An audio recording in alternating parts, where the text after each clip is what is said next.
और चलिए खबरों में आगे बढ़ते हैं और बात करते हैं। देश भर में मंदिर मस्जिद विवाद के बीच इस्लामिक संगठन पीएफआई की भी एंट्री हो गई है। पॉपुलर फ्रंट ऑफ इंडिया की राष्ट्रीय कार्यकारिणी परिषद ने इस मामले को लेकर भड़काने की कोशिश की। 23 और 24 मई को पुथनथानी में एक बैठक आयोजित हुई जिसमें मंदिर मस्जिद विवाद को लेकर चर्चा की गई। पीएफआई ने मुस्लिमों से अपील की है कि पूजा स्थल पर कार्रवाई का विरोध करें।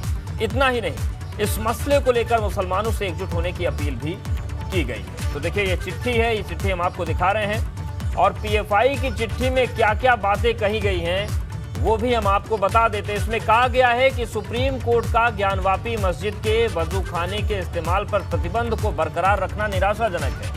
आगे लिखा गया है कि अदालतों ने इस तरह के दावों और तथ्यों सबूतों के आधार पर परखने की आवश्यकता भी महसूस नहीं की, जिससे यह प्रभाव पड़ता है कि देश में कोई भी कहीं भी किसी भी पूजा स्थल के बारे में ऐसे दावे कर सकता है। इसी चिट्ठी में कंटेंट और है वो भी हम आपको बता देते हैं। आगे लिखा गया है कि पॉपुलर फ्रंट की जनता से अपील है कि वो मुसलमानों के पूजा स्थलों पर कब्जे की हिंदुत्व चालों का आगे बढ़कर प्रतिरोध करें। तो पीएफआई ने भड़काने वाली बातें इसमें लिखी हैं और यही रिकॉर्ड पीएफआई का रहा भी है। उत्तर प्रदेश में तमाम कांड हुए उसमें संदिग्ध और उकसाने वाली भूमिका पीएफआई की आती रही।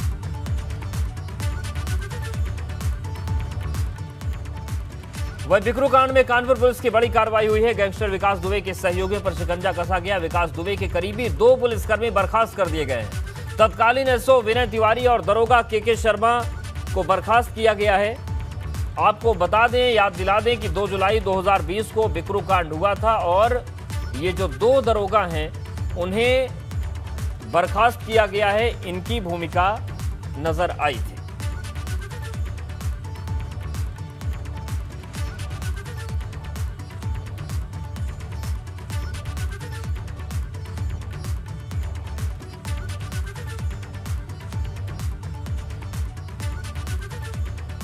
कानपुर पुलिस ने बड़ी कार्रवाई की है। जिन पुलिसकर्मियों पर संदेह जताया गया था और जो दोषी पाए गए थे उनको हटाया गया है। हमारे साथ कानपुर के पुलिस आयुक्त विजय मीणा जी हैं, उनसे बात कर लेते हैं। किस तरह से कार्रवाई आप लोगों ने की है बिकरू कांड को लेकर? देखिए, जब ये घटना घटित हुई थी तभी से इसमें जांच चल रही थी और 14(1) के तहत कार्रवाई चल रही थी और उसी में जो तत्कालीन एसओ था और तत्कालीन जो हल्का इंचार्ज था, दोनों को पुलिस से बर्खास्त कर दिया गया है। और भी जो करीब 21 पुलिसकर्मी हैं उनको 14(2) के तहत कार्रवाई की जा रही है और भी जांच चल रही है और जल्दी सारी जांचों को पूर्ण किया जाएगा। पुलिस पर काफ़ी दाग लगे थे, सवाल भी उठे थे। ऐसी एक नज़ीर बने कि आके इस तरीके से कोई कार्रवाई ना हो, उसको लेकर के आप किस तरह से आगे संदेश देने की कोशिश करते हैं? देखिए, डेफिनेटली पुलिस पे जो दाग लगे थे तो इन दोनों लोगों को जब नौकरी से बर्खास्त कर दिया गया तो ये संदेश जाएगा कि जो भी गलत कार्य करेगा उस पर सख्त से सख्त कार्रवाई की जाएगी। बिकरू कांड को लेकर के पुलिस ने बड़ी कार्रवाई की है। साफ तौर पे संदेश देने की कोशिश है कि पुलिस की वर्दी पहनी है तो अपने काम को समझना होगा और उसी कार्यशैली को आगे बढ़ाते हुए ले जाना होगा। कानपुर से कैमरामैन पंकज दुग्गल के साथ रतीश त्रिवेदी, एबीपी गंगा। और आइए आपको दिखाते हैं कि कैसे यूपी में माफिया का बाजा बज गया और किस तरीके से बुलडोजर ने अवैध शराब की कब्र खोद कर रख दी। क्योंकि रायबरेली में एक गैंगस्टर की काली कमाई को कुर्क कर लिया गया, जबकि शहर शहर अवैध शराब पर चला बाहुबली बुलडोजर। अवैध संपत्ति अर्जित की गई है, सरकारी महोदया के आदेश से कुर्क की जा रही है।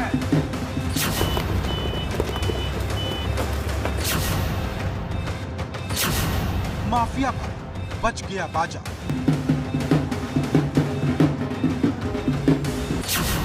बुलडोजर ने खोदी अवैध शराब की कब्र।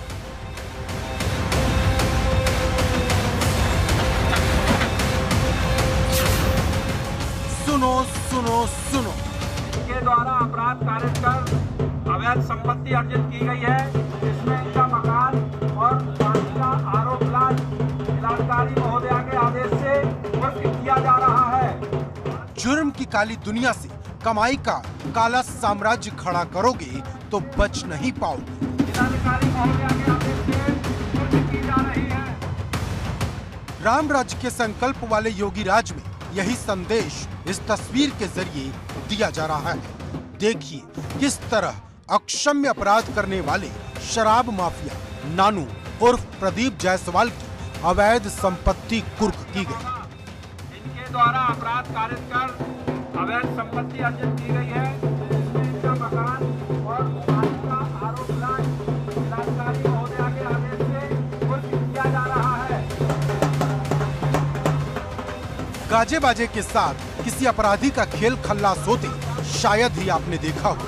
ढोल नगाड़े बजाए गए, फिर बाकायदा माइक से ऐलान किया गया कि गैंगस्टर एक्ट के तहत माफिया की संपत्ति जब्त की जा रही है।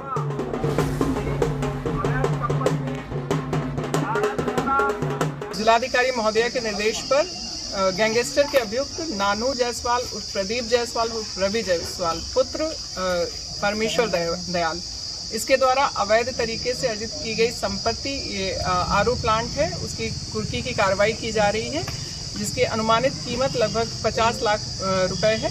नानू जायसवाल मलेरिया थाना क्षेत्र का टॉप 10 अपराधी है और इसका जो व्यवसाय रहा है वो अवैध अपमिश्रित शराब रहा है।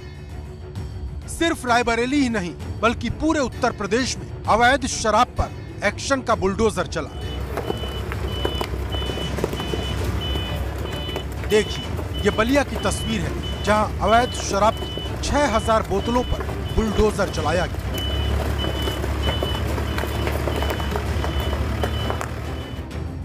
पल भर के अंदर जब्त की गई शराब को नष्ट भी कर दिया गया।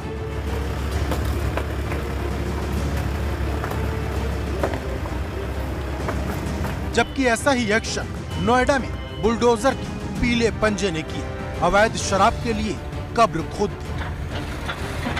पहले बुलडोजर से बड़ा गड्ढा खोदा गया और फिर उसमें अवैध शराब की बोतलों को डालने का काम हुआ। इसके बाद वापस मिट्टी डाल दी गई। वहीं बदायूं में अवैध शराब को नष्ट करने की आसमानी तस्वीर कैद हुई। यहां आबकारी टीम और पुलिस ने साझा ऑपरेशन को अंजाम देते हुए अवैध शराब के अड्डों पर धावा बोला। अवैध शराब का कारोबार करने वाले 2 आरोपियों को गिरफ्तार किया गया, जबकि मौके पर ही इसे नष्ट करने की कार्रवाई भी हुई। Bureau report, ABP Ganga.